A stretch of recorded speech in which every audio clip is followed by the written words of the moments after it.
Hello and welcome to the State Peer-to-Peer Learning, training mobile crisis teams to respond to the unique needs of children and adolescents. Please note this meeting is being recorded. All participants are currently muted. You may submit questions and comments into the chat box throughout the meeting. You can access closed captions during the meeting by clicking on the closed captioning icon at the bottom of your screen. I will now turn the call over to today's moderator, David Miller, Senior Operations and Project Director at NASBID. Please go ahead. Thank you, Bailey. So excited to have everybody here for this exciting, incredible topic that really I'm glad that we're highlighting on this state-to-state peer learning, session. I'm very excited to be able to introduce an incredible colleague at SAMHSA, Dr. Belina Shaw. Dr. Shaw serves as the Senior Medical Advisor and the Center for Mental Health Services Liaison to the 988 and Behavioral Health Crisis Coordinating Office at SAMHSA.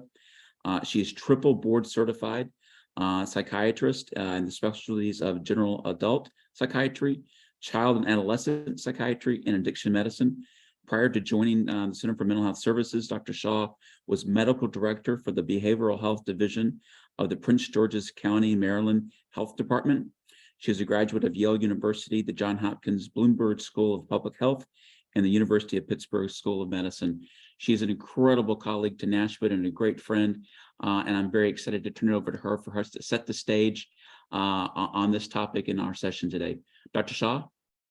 Thank you so much, David, and to the rest of the NASBID team for that warm introduction and for all that you do and really being trendsetters in policy at the state level. Like I like to say, you guys really take what we do at SAMHSA out of the ether and really bring it to real life as you infuse it through the states and the local communities. So as a child and adolescent psychiatrist, I'm just really excited to open this specific state peer-to-peer learning session on training mobile crisis teams to respond to the unique needs of children and adolescents.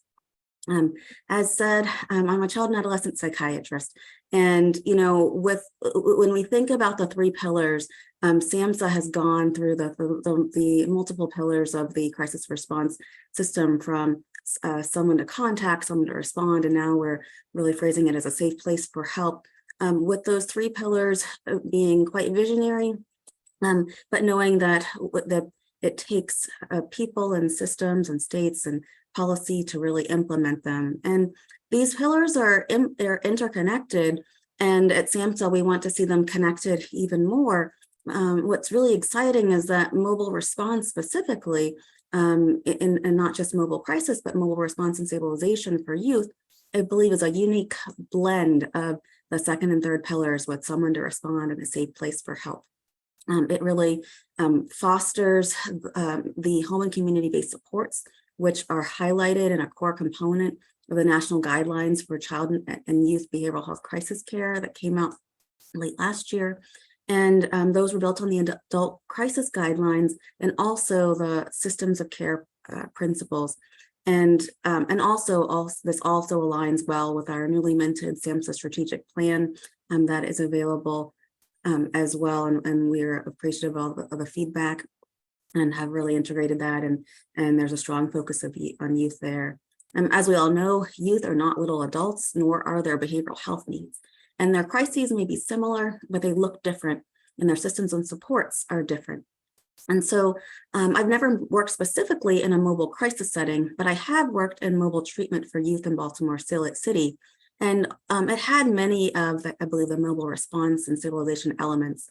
And so I just think back to my clinical time, when if I'd heard a youth did something that had a potential of causing them to be hospitalized, I would ask the clinician that told me, when did it happen?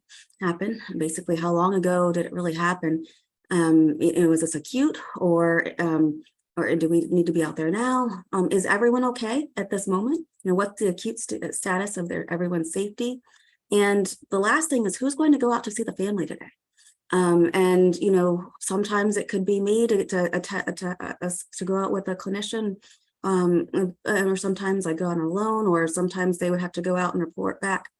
But I believe that those three simple questions really help to stabilize many youth who would otherwise have been placed in out of home and potentially institutional settings. And we really want to make sure that our systems are doing just that and keeping them at home. So we know that not all youth can stay in the community, but the goal of this learning session is to have all of us learn more. I'm excited about learning from these exemplars and thought leaders here. And so our first speaker here will be Liz Manley. She is a thought leader, I believe, in this area, and she is a faculty and senior advisor for health and behavioral health policy at the Innovations Institute. Elizabeth is nationally recognized for her expertise in children's behavioral health, intellectual and developmental disabilities, and substance use systems design. She has a specific focus on innovation and policy, financing, and practice implementation with states and communities. Her over 30 years of executive leadership at the national, state, and provider levels in both the public and private sectors have given her a unique understanding of the complexity of systems and the impact of innovation. Elizabeth is a former assistant commissioner for New Jersey's Children's System of Care, where she led transformation and implementation of system innovations, including building a trauma-informed, seamless public behavioral health system with expertise in addressing the special needs of youth engaged in other child-serving systems, such as child welfare and juvenile justice. Elizabeth holds an LSW and certificate in nonprofit management from Rutgers University. And so after Liz, there will be some additional exemplar presentations from New York and Washington. I'm just really excited to hear this presentation. I first met Liz when I was in Prince George's County doing work with our Systems of Care grant. And I will just turn the floor over to you. Thank you. It's really, really great to join you today. It's such an important topic when we talk about young people and specifically customization of the crisis system to meet the very unique needs of children, youth, and families. So if you can move to the next slide, let's just talk through what some of the important things are.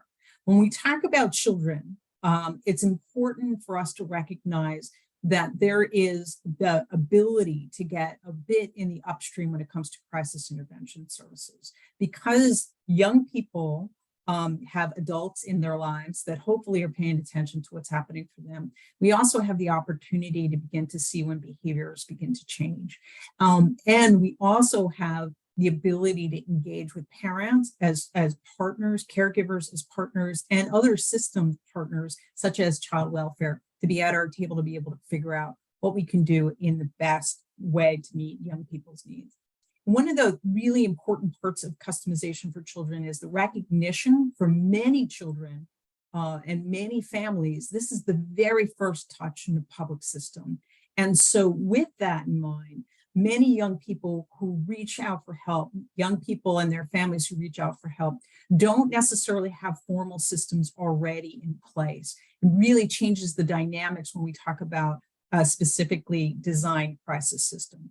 So it's important for us to recognize the role of the parent, caregiver, that when we are talking with parents and caregivers, that this is maybe the first touch on a public system. It's also important to know that a parent watching their child really struggle can be an escalating factor for young people and their families. And so it's important for us to understand that. It's also important for us to understand that a face-to-face visit is going to go very, very far in terms of our ability to help families in the long run. And I recognize that there are some real challenges, in particular workforce challenges across the country right now, but investments in mobile response and stabilization have paid off in the states that have really taken the time to do that. Next slide, please. So one of the things that's important, and I'm going to guess that many of the folks who are listening today are very familiar with systems of care, and particularly the framework and values within system of care. Mobile response and stabilization is specifically designed to fit within that world, that framework of system of care that elevates the voices of families, elevates the voices of young people, that recognizes the importance of a safe table for folks to come together to talk through what it is that's happening for them. And so it's really important for us to pay attention to that. Mobile response and stabilization also gives us the opportunity to create equitable access across the system, across the state. It has a really important feature of 24 hours, 7 days a week access through a single point of access. It allows us to actually hear from families at the time they need us for the duration that they need us, that we can be culturally humble and linguistically competent. It's complicated for states to accomplish. I certainly understand that. I worked and ran the system in one of the most diverse states in the country, but it's incredibly important for us to be thoughtful about that. That mobile response and stabilization is trauma responsive and recognizes that young people have elevated stress systems when crisis situations happen, but so do their families. And so when we approach young people and their families, we need the tools in our tool belt in order to do that work in a way that is trauma responsive, that's strength-based and recognizes what families need in order for them to be successful. And that data and outcomes are really a part of the system's design from the start. Next slide, please. I am not me if I don't talk about language, and language is the first thing within systems organization that we get to change. And it doesn't cost us any money for us to change it. It doesn't cost us a lot of work to change it. It does force us to be thoughtful about what we say and how we say it. So just a couple of points on this slide that I think are important in this conversation. One is that when we talk about children, youth, and families, we do not talk about client cases or consumers. We don't talk about mom and dad, because they're not my mom and dad. We talk about treatment and treatment interventions, which is really important for us to understand that everything that we do from the second that a call comes in is part of an intervention. And interventions with children have both positive impacts, but they also have the potential to have negative impacts. And we have to always take those that negative impact into consideration. The negative impacts of system overstepping in the life of a child have lifelong impact for those young people. That our focus and the systems design and mobile response and stabilization is really about engagement and making sure that we have the tools and the skills to engage young people, to engage children, to engage parents and caregivers and extended family members who can be part of the solution when it comes to young people. And I just want to make one quick point around missing. When we talk about young people who are not where we think they should be, that when we use terminology such as missing, everyone organizes in a way that go after, find them, bring them back, figure out why they were missing in the first place. When we phrase it that the young person has run away, that they're AOL, that they've eloped, then we don't organize, go find them and bring them back and figure out why they were missing in the first place. And when systems are organized in a way that we go find missing children, we actually do bring them back. We figure out what it is that's happening. So it's an incredibly important part of this work. Next slide, please. Mobile response and stabilization, MRSS, is organized from the idea that we want to match the sense of urgency that families feel with a system experiencing that same sense of urgency. One of the most frustrating things for families, if you talk to parents, caregivers across the country, as I've had the real privilege to do, what you hear from families is that when the system is in a position that it is making the decisions about whether interventions are going to go into place, families have to decide whether or not they're going to now sit back and wait until things get so bad that it's no longer resolvable within the home, or they're going to use an emergency department in order to resolve the challenge before them. So either they come to trust the system will not help them, or they come to not trust themselves. These are not the principles that a good, organized, modern crisis system designed to meet children and families is designed to do. What it does, what mobile response and stabilization is designed to do, in the sense of meeting the urgency that families feel, means that we show up at the time that families feel that we need to be there.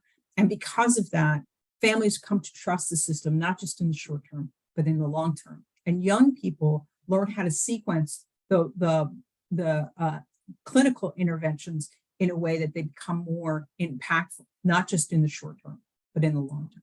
One of the most important parts of mobile response and stabilization is this idea that we just go, that family calls, ask for help, we go.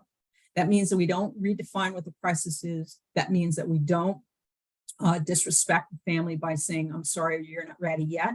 That means that we don't say things like, sorry, we can't help you. It means when a family calls and asks for help, we just go.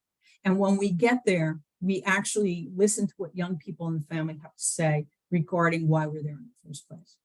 That this idea that requests for help are attended to rapidly and consistently helps family understand where and how they can trust the system to be supportive to their family.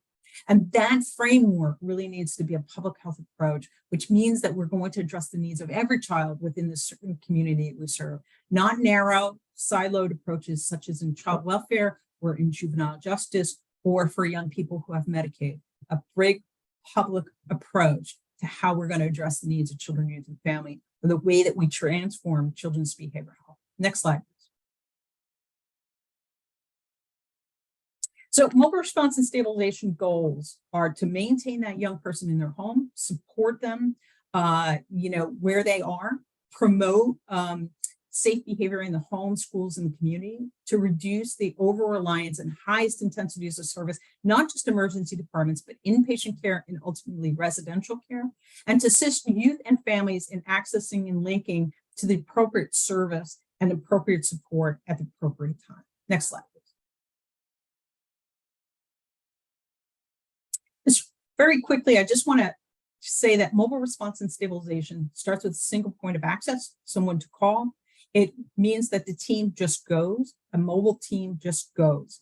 And it also means that we connect to stabilization services, which in the children's world are in-home, not out of home. They're not stabilization beds. They could be crisis beds that are part of the continuum. You can talk about that another time, but the majority of the work in the children's mobile response and stabilization world is to provide consistency and support for young people in their own homes and to work to have that child return to the school and their activities as quickly as possible. Next slide, please. So customization very quickly means that we're going to pay attention to what young people say. We're going to pay attention to what parents say. It includes having a very specific assessment tools that help us understand what the needs of young people are, their families are. It means we're sending trained individuals to work with 10-year-olds. Because 10-year-olds can be a little scary if we don't know what it is that we need to do. That we're going to provide routine outreach to community members, like engaging law enforcement, engaging pediatricians and primary care physicians and education system to know when and how to use the system to meet the needs of the individuals that they serve. And that we prioritize safety and de-escalation in community settings so that young people can sleep in the same bed as they did the night before. Next slide, please. 988 is a connect that we really need work to do because we need the technology to work so we can move to a place in which just go happens, that it's customized for children, that we can train the workforce to understand the specific needs of young people, that we're engaging partners across the 988 spectrum, and that we're creating feedback loops so that when it's successful, we can share that, and when we have barriers, we can address them. And that we're collecting and tracking data and outcomes so that we can truly understand how the system is working and whether or not it's responsive. Next slide, please. This slide is really just about, we need partnerships, systems to care about relationships, and we need to have a relationship with every single system, every single partner who might touch in the life of a child. Next slide. So overall, I just want to highlight that quality and outcomes are just part of the work that we do. And so paying attention to what happens for young people, not just in a 7-day window, a 24-hour window, a 72-hour window. What we know about mobile response and stabilization is the real impact is not just in that 24 hours. It's actually over the course of a longer period of time. So what happens when young people touch with mobile response and stabilization? They're less likely to touch in emergency departments, but they're also less likely to touch in residential care. This is a really big part of the conversation. It also means that we can address some of the real worry around suicidal ideation, and making sure that children and families are supported when young people are feeling as if they have a plan to harm themselves, and how we can create safety in that child's own home is a really important factor within the work of mobile response and stabilization. Next slide. And just leadership, we have to create the conditions in which mobile response can become possible. We have to dare to dream that this idea of just going to every child in this country is just really important for us to be able to shift gears and begin to think about. There are a lot of other pieces of leadership that are necessary for us to pay attention to, but for this conversation, if you're in a position to be able to help a young person by really working in your state to make mobile response and stabilization available, then that is the avenue in which you can be most successful. Next slide, please. So here's the highlights. The highlights of mobile is when we have a just go, when we listen to parents, when we address the sense of urgency with the same sense of urgency, then the outcomes for young people, not just in the short term, but in the long term, are really, really powerful. We can reduce the suicide rates, we can increase the graduation rates, we can reduce the over-reliance in inpatient and residential care. And we can also impact in child welfare and juvenile justice systems in ways that are really meaningful. So it's important for us to really think about when and how mobile can be part of the customization of crisis care within your state. Next slide, please. So I think I'm out of time. So I just wanted to thank you for my opportunity to chat with all of you. If you have any questions, please reach out to me. I'm happy to answer. Thank you so much, Liz. As always, what a resource. Thank you for all that you do for many states across the nation in this very pivotal topic. I'm honored to introduce 3 more presenters from 2 outstanding states with some examples of what they're doing in Washington and New York. Sherry Wiley has a diverse background, including as a paramedic in 3 states. After moving to Washington, she received her master's degree in marriage and family therapy and began delivering and later supervising youth mobile crisis in Washington for 5 years in alignment with mobile response and stabilization services best practices that we just heard about from Liz. She supervised WISE teams concurrently and is anchored in both wraparound and systems of care principles. She accepted a position with the Washington Healthcare Authority Division of Behavioral Health and Recovery in 2022 as a youth mobile crisis team administrator on the crisis systems team, who is working with other agencies, including the Department of Health and the Governor's Office on the rollout of 988 and crisis system enhancements in the alignment of both SAMHSA and NASHVA best practices in crisis care. From New York, Denise Balzer is the director of the Bureau of Crisis, Emergency, and Stabilization Initiatives at the New York State Office of Mental Health. The Bureau is responsible for implementation of statewide crisis services, including 988, mobile crisis residence programs, crisis stabilization, comprehensive psychiatric emergency programs, inpatient and partial hospitalization programs. Prior to working at the New York State Office of Mental Health, Denise worked in residential treatment centers with children, adolescents, and families, community mental health centers, and managed care organizations in New York and Ohio. Natasha Waklotsky is an epidemiologist, a community organizer, consultant, and life coach that has over 19 years of experience in positive youth development, community engagement, program development, and program management. Currently, Natasha is the Bureau Director for the Community Residential, Inpatient, and Crisis Services in the Division of Integrated Community Health Services for Children and Families at the New York State Office of Mental Health. Natasha is responsible for the coordination, development, enhancement, expansion, and oversight of community residential, inpatient, and crisis services for children throughout New York State. We're very excited to have the 3 of you with us today and lean on your expertise. As your bios prove, you're in the thick of all of this, and we're really anxious to hear what you have to tell us about today. Sherry, I will turn it over to you for Washington State.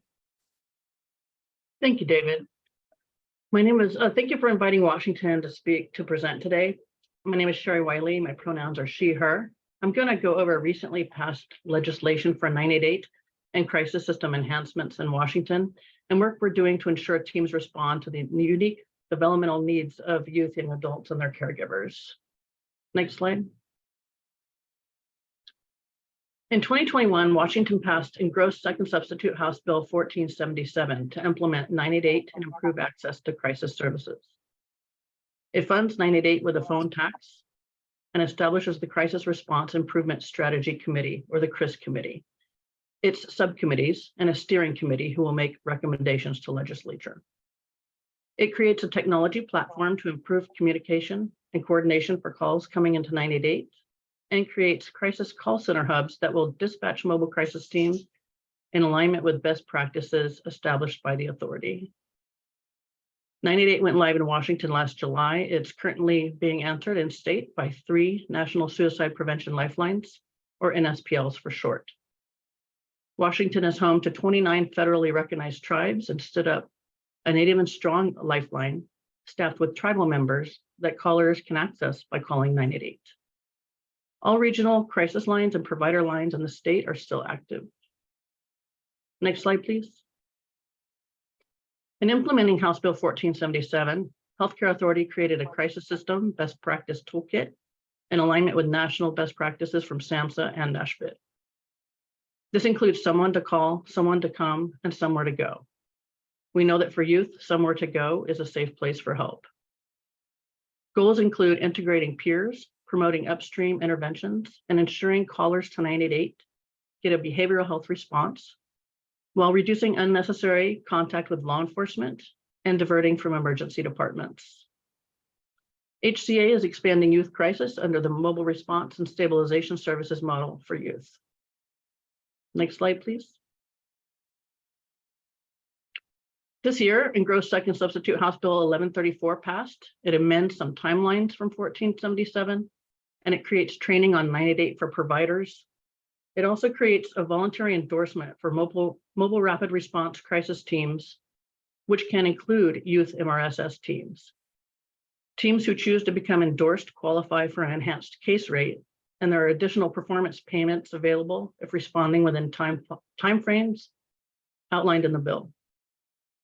The Healthcare Authority is required to create the endorsement standards that include staffing, training, and transportation requirements. Next slide, please. In 2022, funding went out to ensure that at least one youth and one adult team in each region was stood up to respond to calls coming into 988. That same year, Healthcare Authority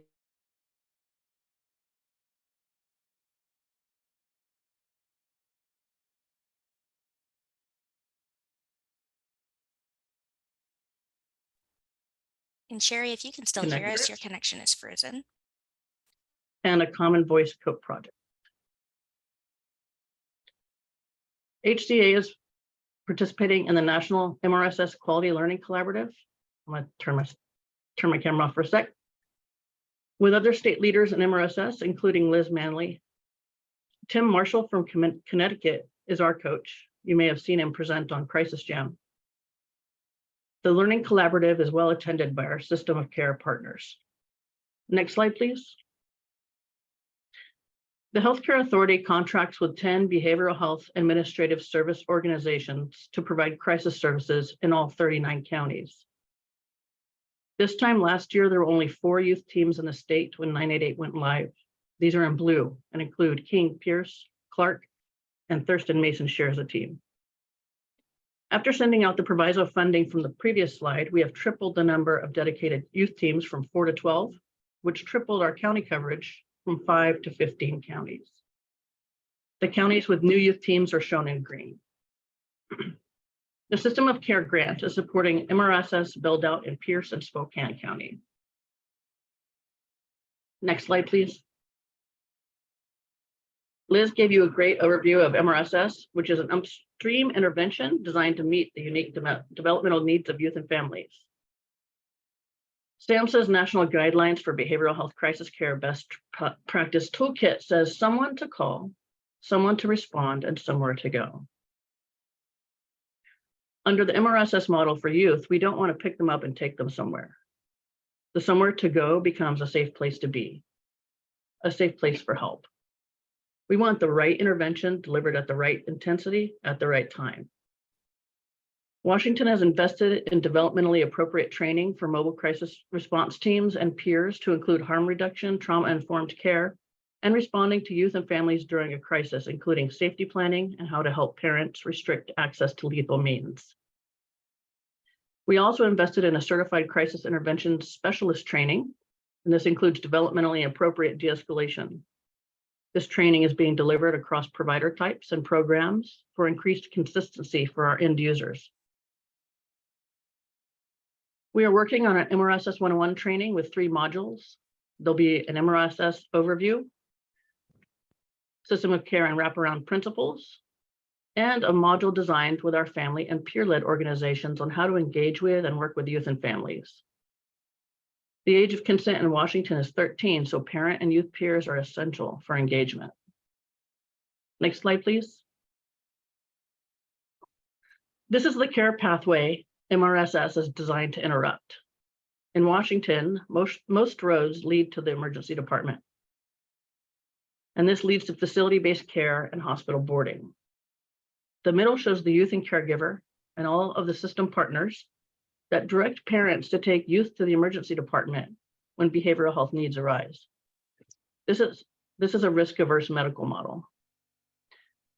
Parents and youth are interconnected, so a dysregulated youth in crisis impacts that caregiver's ability to respond to and address the crisis. If a parent calls a crisis line and they don't get what looks like help, they won't trust the system, they won't call back. They're going to hang up and call 911. 911 will send emergency assets like law enforcement or EMS. If law enforcement responds, they can take the youth to the emergency department or juvenile justice, risking family court or child protective services involvement. If EMS responds, they can transport to the emergency room. If either show up during a behavioral health crisis and a youth did de-escalate, it's not sustainable. It's not a behavioral health intervention. It doesn't address the underlying need or connect that family to services. It's not developmentally appropriate, and it's not trauma informed. Neither is transporting them to the emergency room. Second substitute House Bill 1580 passed this year in Washington to address adolescent hospital boarding. And it creates a multi-system care coordinator and multi-agency team in the governor's office. This team will coordinate with MRSS teams to safely discharge youth. 911 and its assets are valuable partners, and if they do respond, they should provide warm handoffs to MRSS teams. Next slide, please. We want to shift from evaluation and treatment of youth in emergency departments and hospitals for behavioral health needs by sending teams who can assess for and create safety for youth in homes and communities. Through a recovery lens, MRSS brings the crisis continuum to the youth or family, shifting from the public safety approach to a behavioral health approach. In regions with youth teams, the youth, the caregivers, and all of those system of care partners you see in the middle of this slide can call the regional or youth crisis provider line, and a referral is made to the youth team. The youth team shown in the gray box. These teams meet a sense of urgency with urgency and break down barriers to care. They provide crisis intervention and crisis stabilization in the home. And if needed, will connect the youth or family to ongoing natural and clinical supports through warm handoffs. This translates to improved outcomes and can change the trajectory of a young person's life, including whether they will seek treatment in their lifetime. 988 is in the blue box on the right with our Native and Strong Lifeline. The National Suicide Prevention Lifelines who answer our 988 calls are confidential in nature, and they do a great job to resolve most calls over the phone. The designated 988 contact hubs that will dispatch teams in the future are future state. So we will want to see an in-person response prioritized for minors and ensure people don't have to tell their story over and over to get in-person help. Next slide, please. I want to mention here that while the goal is home-based interventions, we know that not all youth are safe at home. There does need to be some facility-based care and access points. Washington can benefit from 23-hour walk-in crisis centers for brief respite and a cooling off period. They can then refer to youth teams on discharge for in-home support. Gross Second Substitute House Bill 5120 passed this year, created facilities for adults only. We also have capital funding for 2 90-day residential crisis stabilization programs for youth with complex needs. We are working to expand more youth teams statewide so that all families can receive this level of service, including the state plan amendment to provide in-home stabilization for up to 8 weeks. HCA is looking at this model across the lifespan for adults as well. In my last presentation, someone asked me this question. They asked, how do you de-escalate youth and families over the phone? And my answer is, you say, we're on our way. Thank you, and I will pass it to Denise and Natasha. Great, thank you very much. Thanks, Sherry. Thanks, SAMHSA and NASHBID for having us today. We really appreciate the opportunity to talk with you about New York State. Next slide. So New York State Mobile Crisis Services have been around for a while, but we've been in the process of looking at how they've been provided, or past and present. So we're in the process of examining these services and evaluating service models that are going to work for New York State to improve access, quality, and coordination with other crisis services that are currently in development and that are currently in existence or expanding. A task force has just recently been convened to examine our current mobile crisis models, looking at other national models, best practices, training, getting stakeholder feedback and community feedback to make recommendations for improving mobile crisis services in New York State. So we're going to use that opportunity to really look at what's current and what could be future for our state to provide the best services. So we began the process of mobile crisis services by looking at what is currently in practice. And currently our mobile crisis services that are available to any caller regardless of their ability to pay. So currently New York State has 62 counties. That includes the 5 counties of New York City. And 51 of those counties have some type of mobile crisis services. Some are available 24/7, some are not. We have 11 counties that do not have mobile crisis services, and the state has recently provided funding for them to develop services with support and technical assistance from the state. These services, the majority of these in New York State, mobile crisis services are provided for adults and children. There are some child-specific programs or mobile crisis teams, but the majority of them serve the lifespan. And that is just based on the need, the access, the ability of these services or these providers to provide these services, because we haven't really made any determinations about what the need is or what the ability of this is or what the community needs are. New York State is a very county specific state, and they decide what they want to do around a service provision based on county and the collaboration with the state. Next slide. So the benefits of these teams that serve both children and adults is that there's the ability for them to serve, the entire community or the region, that they're not specific to adults or children. That we can use training across the lifespan. We can cross-train staff who's available, can see children or adults. It's an efficient use of workforce. And we can identify the needs for multiple family members. If there's a crisis in a family, perhaps a child may need services, but perhaps an adult may need those services as well. Some of the challenges of these is that it's too general, that there may not be enough specific training, or there may not be enough intervention specific to a child or adult. And these are things that we're going to be able to look at over time, especially with the opportunity of a task force to give us recommendations about how to move forward. And that the response may be, the volume of the responses or the volume of the need may be high. So we might be able to not be able to serve them as quickly as we might want to. Next slide, please.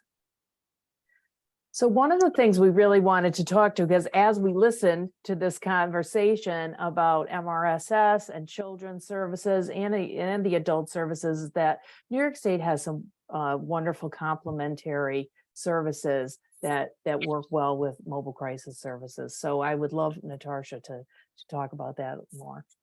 Thank you, Denise. As Denise said, we do have some great complementary services that are a part of our crisis continuum that can really meet families where they are and provide the services, the responses, the support that children and families desperately need. So I want to briefly talk a little bit about our school-based mental health clinic satellites. We know that, hey, kids spend the majority of their waking hours Monday through Friday in school. We know that it's easily accessible. And so in New York State right now, we have 847 school-based mental health clinic satellites. We are really engaging with New York State Ed and New York State Trauma Informed Care Network to ensure that the school.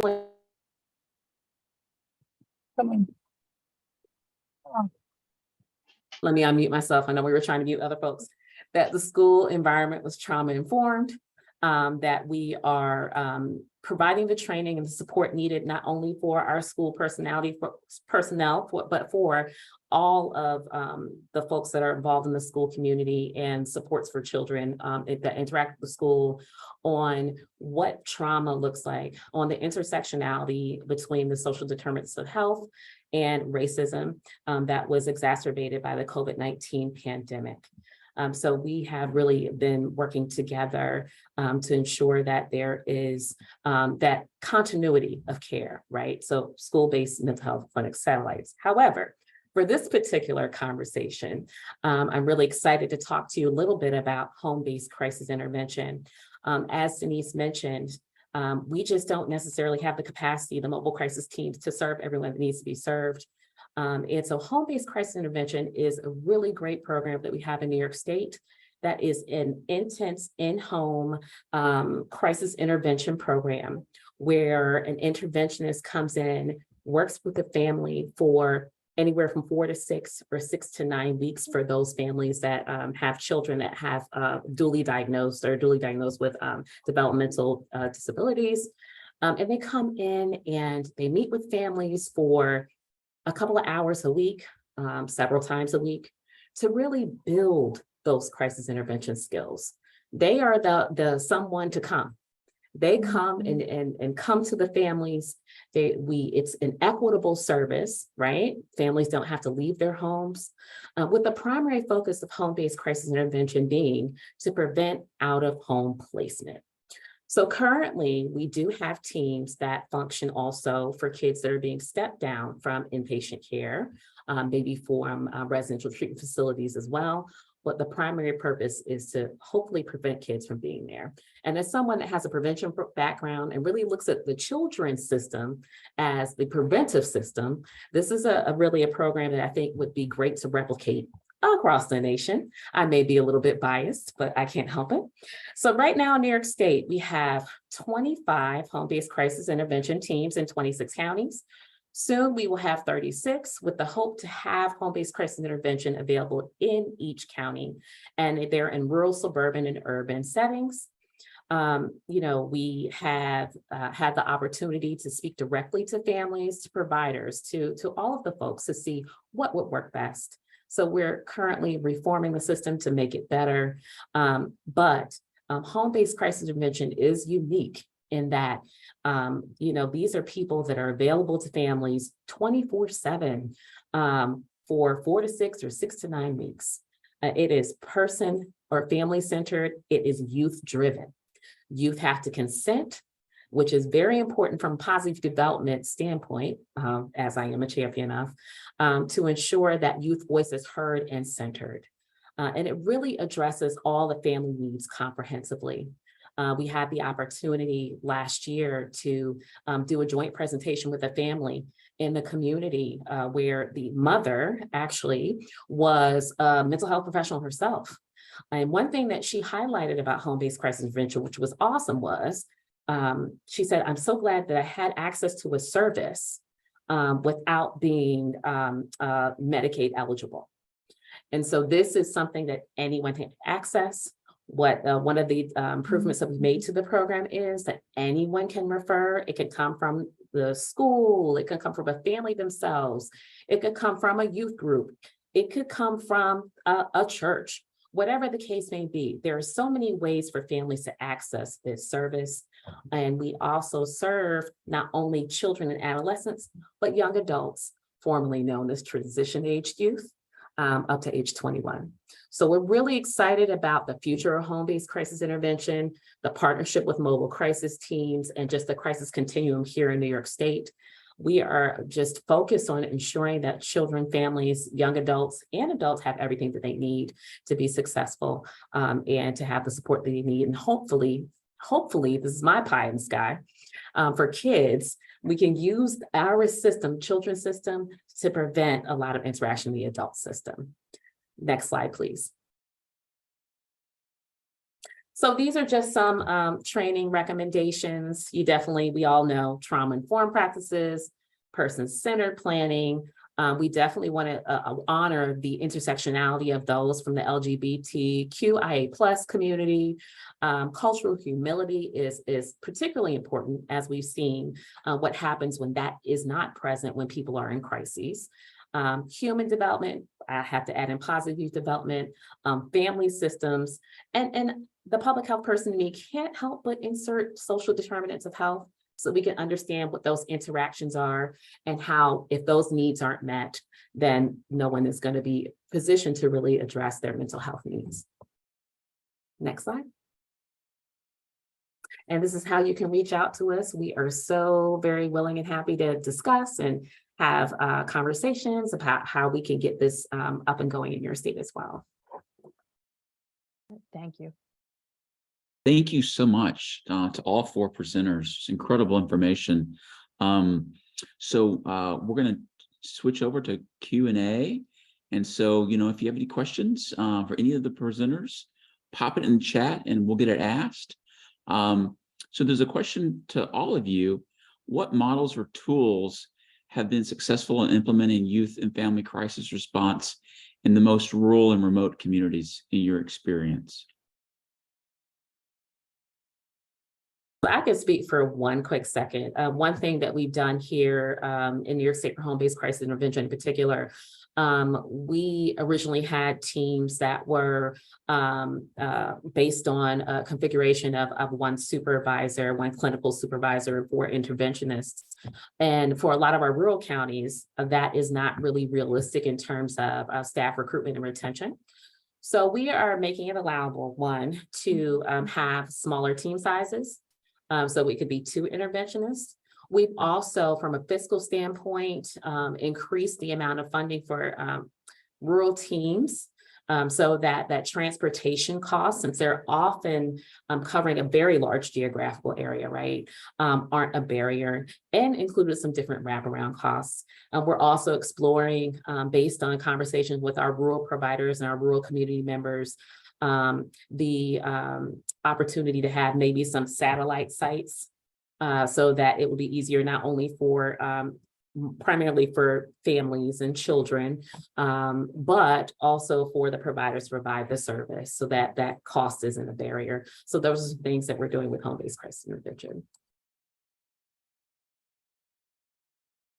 So I'll just take real quick from a national perspective, and that is that there are multiple states who have really addressed this issue, not just in the rural communities, but in frontier communities by using a combination of tools, including, first of all, recognizing that face-to-face visit is incredibly important, but supplementing with things like telehealth technology to help in the short term while teams are in movement.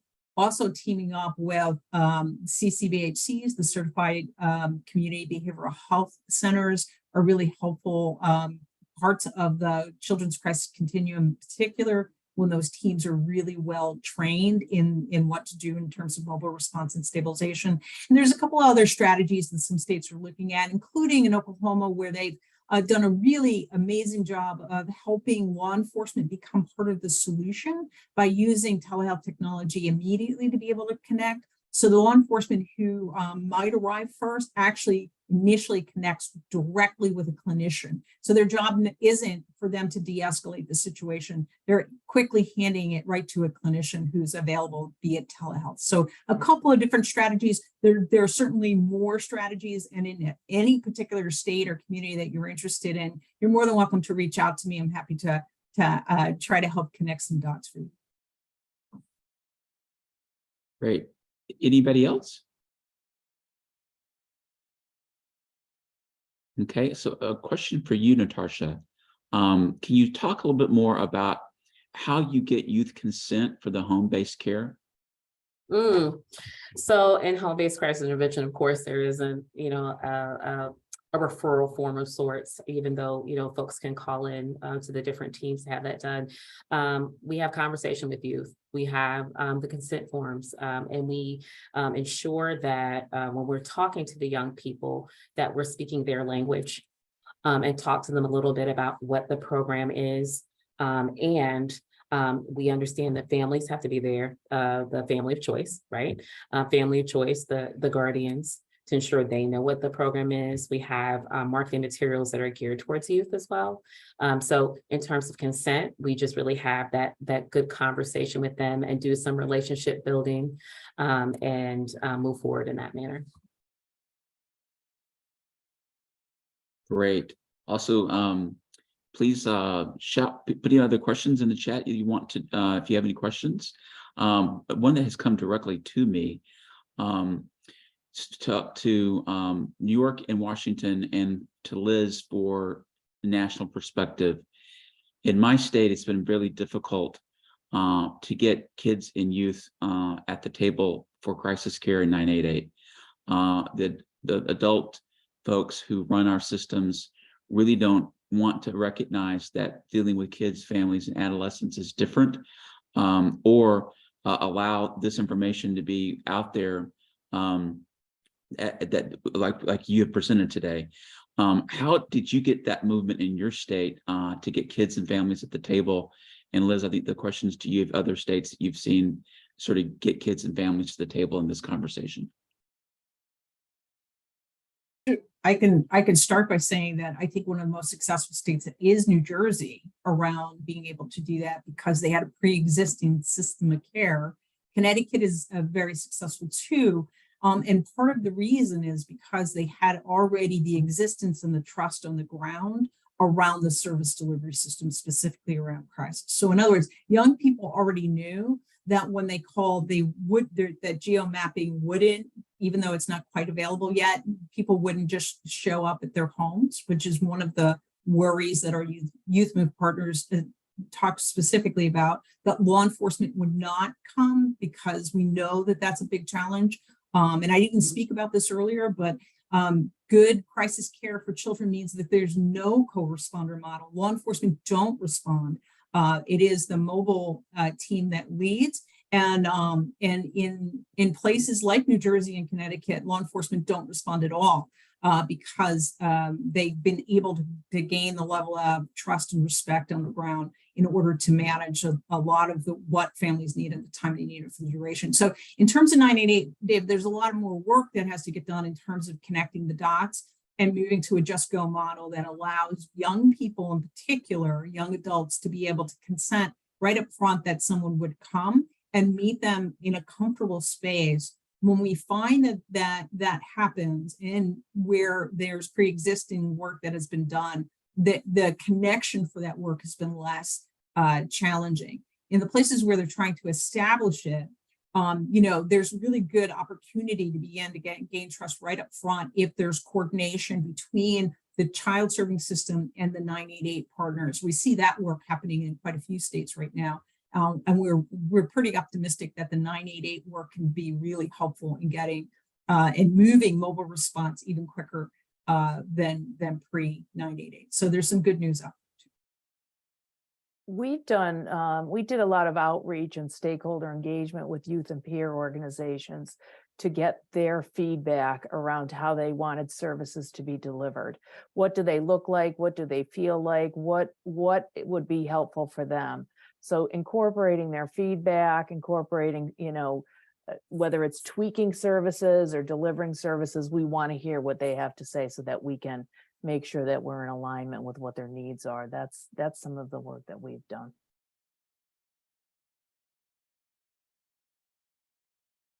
Sherry, any thoughts from Washington? Yeah, I was going to mention the Crisis Response Improvement Strategy Committee has a lived experience subcommittee, and they have a voting member on the steering committee, as I mentioned, thanks to 1134. So yeah, they're very active in our crisis response improvement process, and we do a lot of stakeholdering, including with our co-responder alliance in designing the system and ensuring that we have youth and family voice when designing the system for them. And then the system of care grant that our prenatal through 25 team received from SAMHSA, as I mentioned, we have our parent and peer-led organizations providing support for our mobile response teams on how to work with families and youth from a culturally mindful perspective. Washington, the age of consent is 13, so that's really nice because kids, it's a kind of a double-edged sword. It's frustrating for parents at times, but for kids, when they're resistant or hesitant to engage with the mobile crisis teams, once they understand that they can direct their own treatment, they become very engaged and they really want to be at the center of their own treatment. So that's very empowering for our youth. Great. There's a question that sort of tinges on something you were talking about, Liz. The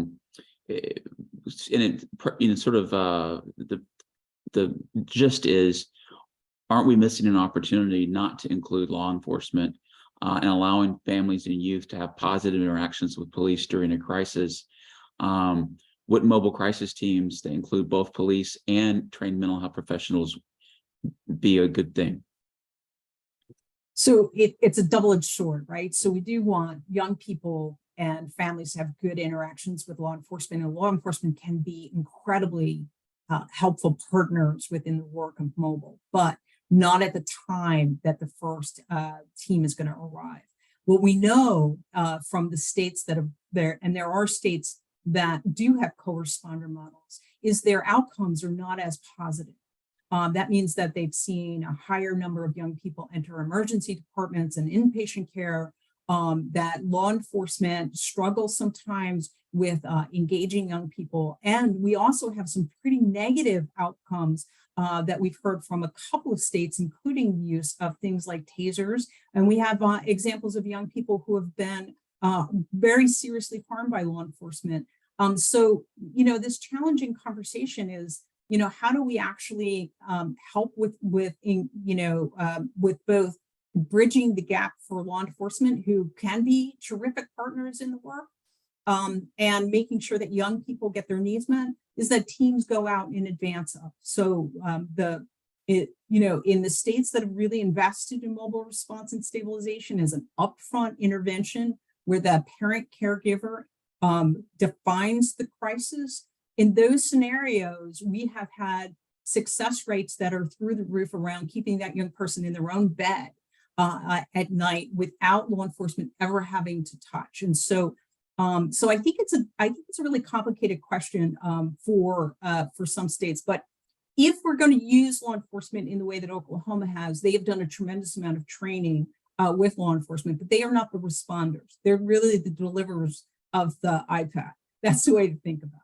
They're just handing the actual intervention over to the professionals. They are not engaging. And so the negative impact of law enforcement, tasing and handcuffing, and in a couple of incidents that with states that I've been working in, they've had serious incidents where children with autism have been shot and ended up in hospitals in pretty serious conditions. And so those are the circumstances that we're really trying to avoid. And I just want to say, in multiple states, these officers are well trained. They've gone through crisis intervention training. They've supported the mobile teams. It's in these rare incidents that happen, but they still happen, and they're still pretty severe. Great. And I think that you just answered the other question, which is, in your experiences, how are children handled with law enforcement interactions? There's another question on, are there any trainings you can recommend or resources you can share for mobile crisis staff? And I think that would be to all four of you. Well, since I am the training and technical assistance world, I just send folks to, if you email me, I'm happy to connect you. And if you look at Innovations Institute, there's actually some online trainings that could be very helpful for folks who are doing mobile. Yeah, I mirror Liz. Innovations is an outstanding resource. Even Googling MRSS on YouTube, you'll get to see wonderful presentations from our leaders in other states on MRSS. I also recommend the Certified Crisis Intervention Specialist training because it is focused on that brain science about co-regulation in order to, regulate a parent to help regulate that youth. And so that's another great training that our teams are responding well to.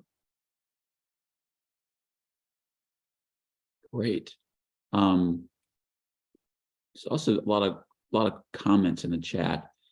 Savannah Wall says, I work as a mobile crisis in South Carolina, and we have a statewide initiative. We have 4 regions that are also broken down into catchment areas. I personally work in the rural areas, and we have begun to utilize telehealth for frequently to have that immediate connection. I personally am only full-time mobile crisis employee covering 7 counties.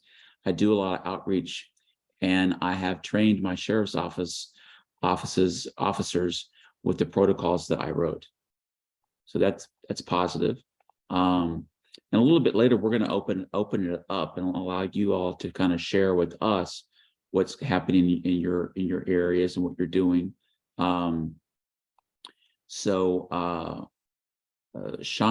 Pilcher says this program, I think New York's program, is very similar to the CATS program, but it's in Oregon, or now known as the MRSS program. We do use CCS as a partner to do that level of care in the home once we identify that the family needs that level of care.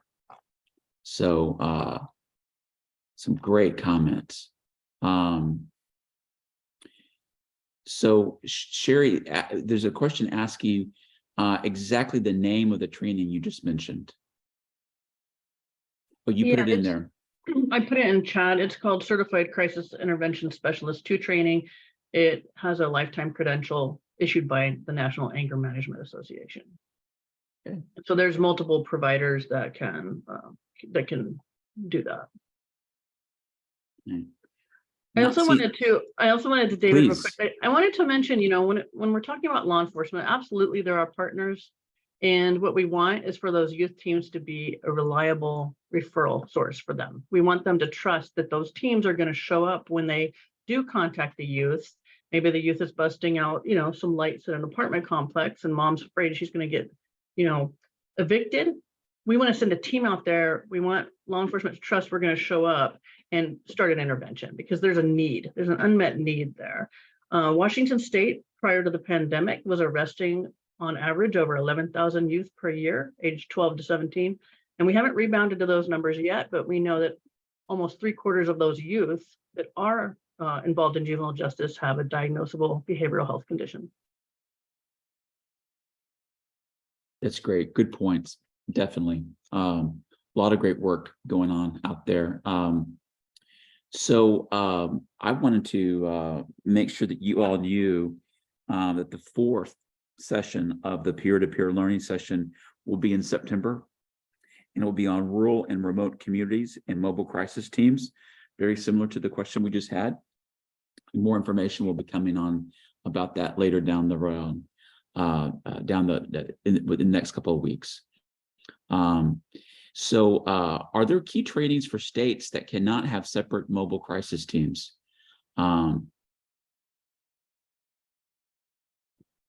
Yes, there are, right? So I think that it is not necessarily a realistic expectation we're going to only have children's trained folks in the field. However, I think not only would I argue this, but so my colleagues at Innovations would argue that the children's model of care is a model that can be adapted for adults rather than the adult model of care being adapted for children. The necessity of just go, the necessity of engagement, of understanding, the child development, understanding the larger system that supports young people are all really, really important concepts. And so you could train folks and cross-train across populations, recognizing that it's important to start in the children's world and then work to the adult world, rather than the other way around. One of the challenges of when we're trying to retrofit adult models is that we miss many, many opportunities of engagement with young people.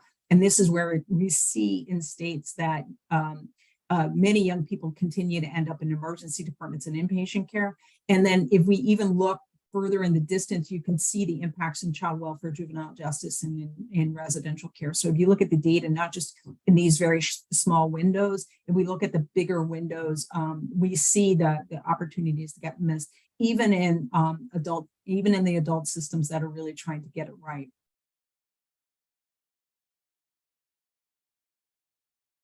Anybody else have anything on that? Yeah, Washington, we designed some trainings to meet the federal medical assistance percentage, the FMAP requirements. And those were trauma-informed care, de-escalation, and harm reduction. And so we went ahead and we built modules that were developmentally appropriate for youth and adolescents and families.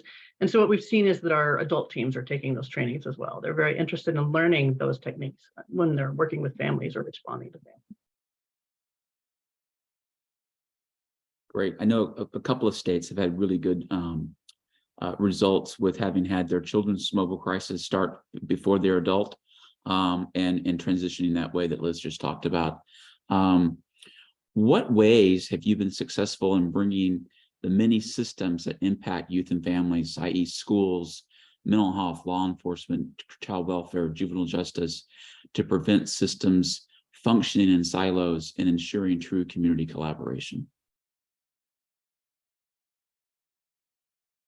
I mean, we all work in silos, and we know it, and it's pocketed where you have those silos breaking down. But would be curious to see, if successes, Liz, you've seen nationally, and from New York and Washington's perspective, the areas which you feel like you've been able to knock some of those silos down and work across disciplines. Yeah, well, I think that in the original systems design, in particular for mobile, right, mobile response and stabilization, it's organized in a way that that moves through the silo. Like it addresses the silo issue if it's designed well, because it's generally designed as a public health approach. It's generally designed for the full population of young people and their families. It's generally designed with one organization leading, but needing to touch on all of those other silos. Like, as a quick example, child welfare, and I'll give you a quick example of how it can be helpful in the child welfare system. In New Jersey, they use mobile response and stabilization for every child who's been removed from their home because of concerns of abuse and neglect, and placed into foster care. In the initial pilot, 46 out of 46 children stayed in the first bed without any moves, not one move to an emergency department, inpatient care, not moved to residential or to another foster home. And that really was a stabilizing impact on young people who were touching in foster, because it addressed right up front the trauma of the removal, not necessarily getting into the history of trauma within the home, but setting the supports in place for the foster parent to understand what is necessary in order to take care of that child. Why it's important that it's in mobile is because then it can move when the young person returns to their own home, and be a support to the family. So the initial response is just that 72-hour response, but there are 8 weeks of stabilization that is connected to mobile response that young person gets supported when they return back home, which is what happened to the majority of young people who are in that pilot. Since that implementation of mobile response for children and child welfare in New Jersey, they've seen a significant decrease in the over-reliance in residential care, just as a quick example of one place in which mobile can be really helpful. Yeah, we would agree with that too, because it has to be baked into the crisis those crisis models, that this is the expectation that you are coordinating and collaborating with the communities where you're functioning. That's our expectation of our providers, but also that it's ongoing.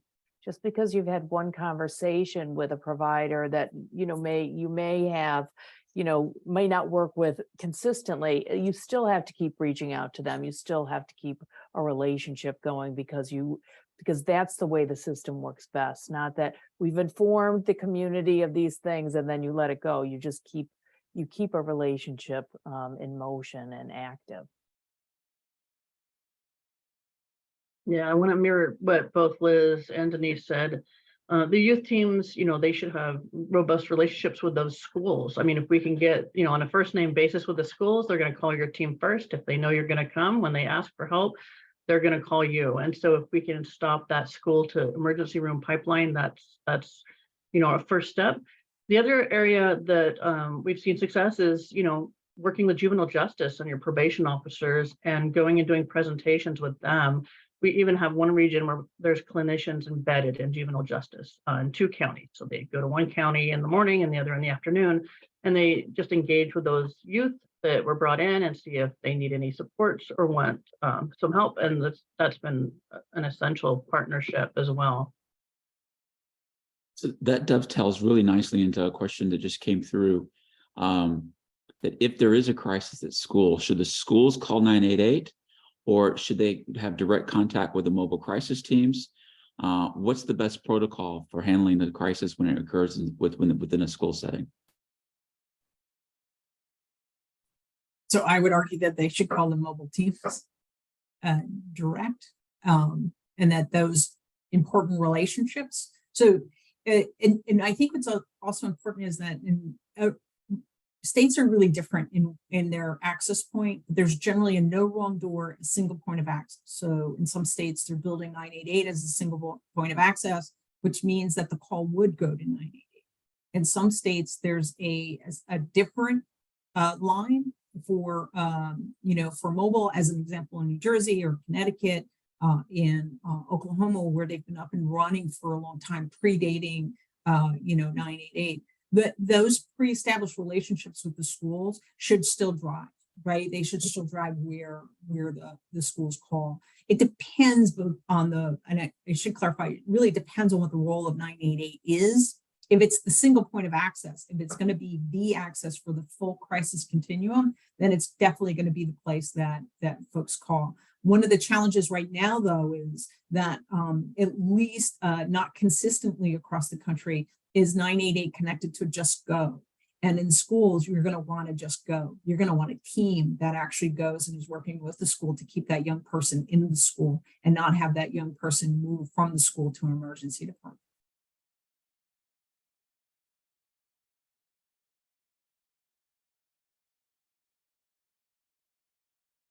Right. So there's a question about peer support.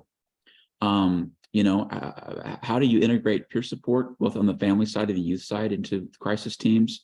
And are there trainings that you can recommend for how to involve peer supports, especially in systems that may have limited experience with youth?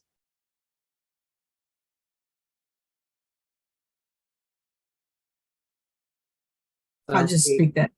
Oh, go ahead, Liz. Go ahead, Natasha. Go ahead. I can say that, for in New York State, we have our Office of Peer Support Services. We have peer advisory boards, and of which we is our adult focus, but we also have a youth advisory board that's comprised of peers that will be up and running very soon.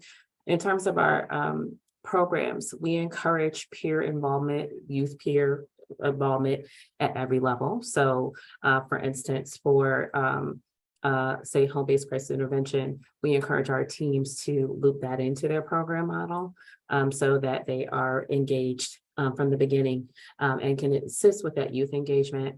In terms of trainings, we really focus on some of the same trainings that we talk about, right? For people that are interested in bringing on youth peers, about the youth development, about youth-centered care and things of that nature.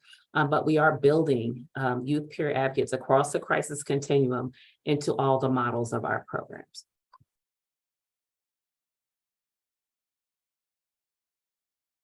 I was just going to say that I have two thoughts. One is for youth peer support, certainly connecting with Youth Move National could be a really good organization in order to connect and to sort out how youth peer support can look within states. And there are states that have, many states actually have Youth Move chapters already in them. And so it's a great place to start to see if your state does. And if not, can Youth Move National be helpful? They're really terrific partners.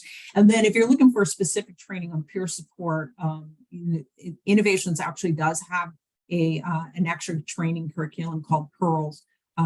You can take a look at our website to find it, but there are other models as well, and a lot of other folks who can be helpful. Great. Two more quick questions, and then we're going to just transition. So there's a comment about every year kids have permission forms the parents fill out for technology and meds, and how this parent would be sort of angry if the school called the mobile crisis team before reaching out to them first. How should that situation unfold? Yeah, mobile response and stabilization is specifically designed to ensure that it's the parent and caregiver who make that first call, because of right what we have learned from the history in the states that have been doing this work for a long time is that parents and caregivers become less comfortable with systems that will respond to the school without that parent being engaged. And so lots of training goes in early into the schools on how to engage parents in a conversation and bring them into the conversation when mobile response can be a helpful partner within the work. So, and I'll just give you a quick example of a couple different ways that might happen. One is that there's ongoing conversations with the school on a regular basis for specifically around engagement strategies for parents that maybe refusing to use mobile, maybe not interested in trying to figure out how do you get other information into the hands of those families.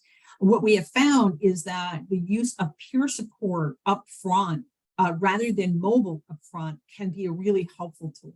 So having the parent connect with another parent who may be in a similar, maybe I've had similar situations and is familiar with how well this work becomes much more comforting for parents rather than the mobile team moving first. And so it's a really important part of the upfront real prep work that gets done in states to get ready for the school year. There's these ongoing conversations and communications. The other thing that's really important is that when schools are worried that the use of a conference call, right, with the parent to help make that connection. So it's not just you parent, you got to call, but really in this engaged strategy in which schools call in coordination with the parent, that goes a long way. And many schools, at least my experience is that many schools will say things like, you know what, we need some help here. And we can get this free service. Would you agree that we can bring them in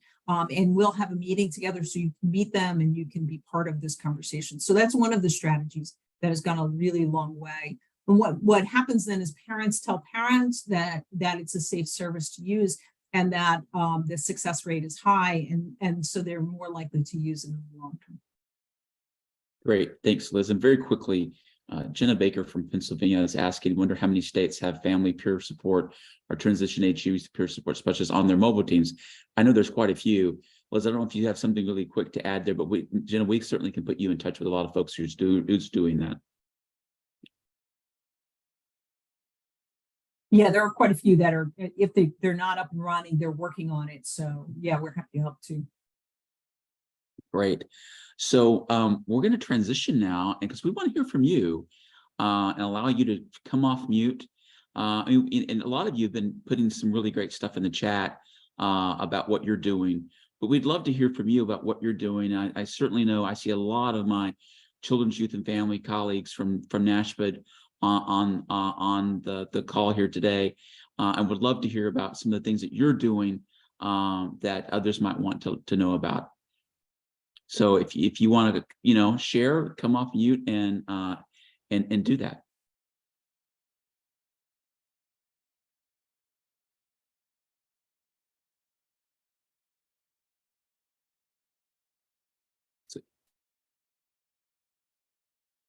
So I don't want to put anybody on the spot, but I know some of the incredible work going on in West Virginia.